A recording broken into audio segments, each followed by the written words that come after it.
वंदे भारत ट्रेनने તેમણે લીલી ઝંડી પણ આપી। बगीचे का प्रतिबिंब भी है।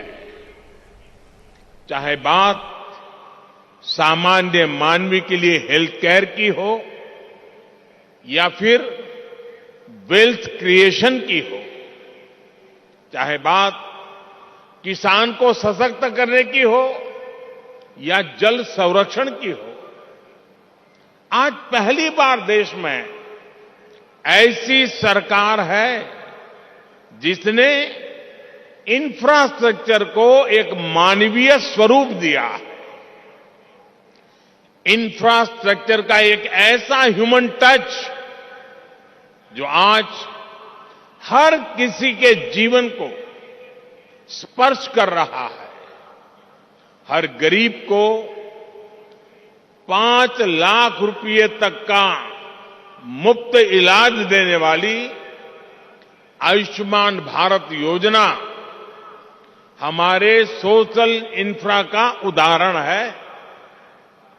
काशी, केदारनाथ, उज्जैन से लेकर पंढरपुर तक हमारे आस्था स्थलों का विकास हमारे कल्चरल इंफ्रा का उदाहरण है।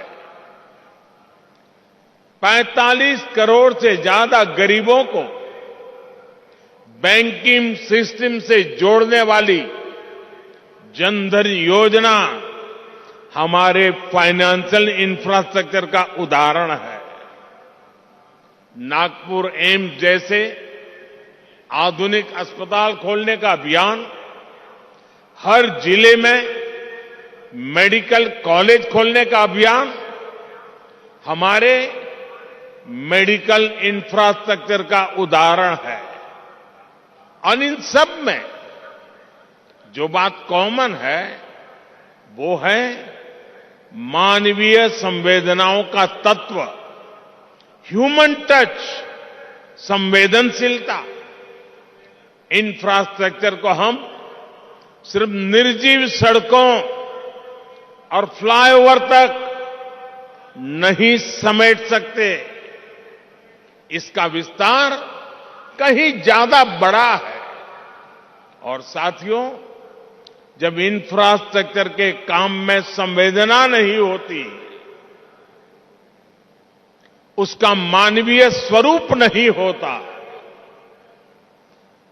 सिर्फ ईंट, पत्थर, सीमेंट, चूना, लोहा दिखता है, तब उसका नुकसान देश की जनता को उठाना पड़ता है, सामान्य मानवी को उठाना पड़ता है। मैं आपको गोसीखुर्द डैम का उदाहरण देना चाहता हूं। 30-35 साल पहले इस डैम की नींव रखी गई थी और उस समय उसका अनुमानित खर्च 400 करोड़ रुपए के आसपास था। लेकिन बरसों तक संवेदनाहीन कार्यशैली के कारण बरसों तक वो डैम पूरा नहीं हो पाया। अब डैम का अनुमानित खर्च 400 करोड़ से बढ़कर के 18,000 करोड़ रुपए हो गया।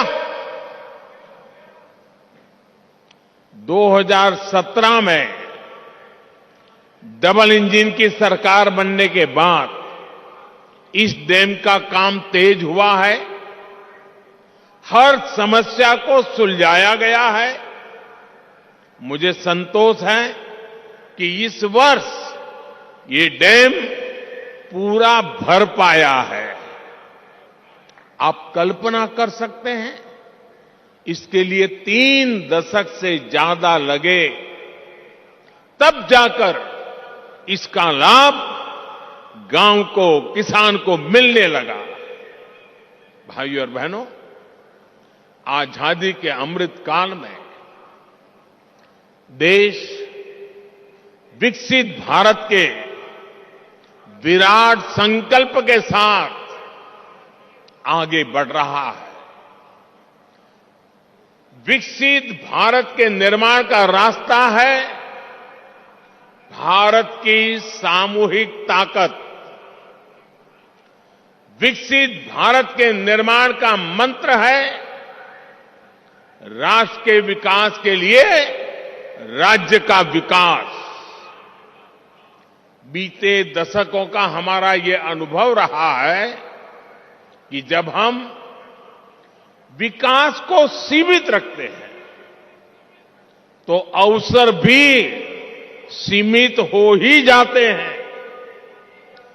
जब शिक्षा कुछ ही लोगों, कुछ ही वर्गों तक सीमित थी तो राष्ट्र का टैलेंट भी पूरी तरह निखर कर सामने नहीं आ पाया। जब बैंकों तक कुछ लोगों की पहुंच थी तो व्यापार कारोबार भी सीमित ही रहा। जब बेहतर कनेक्टिविटी केवल कुछ शहरों तक सीमित थी तो ग्रोथ भी उसी दायरे तक सीमित रही। यानी विकास का पूरा लाभ ना तो देश की बड़ी आबादी को मिल पा रहा था और ना ही भारत की असली ताकत उभर के सामने आ पा रही थी। बीते 8 वर्षों में हमने ये सोच और अप्रोच दोनों बदली है। हम सबका साथ, सबका विश्वास, सबका विकास और सबका प्रयास, इस पर बल दे रहे हैं। और जब मैं सबका प्रयास कहता हूं तो इसमें हर देशवासी शामिल है और देश का हर राज्य शामिल है। छोटा बड़ा जो भी हो, सबका सामर्थ्य बढ़ेगा तब जाकर भारत विकसित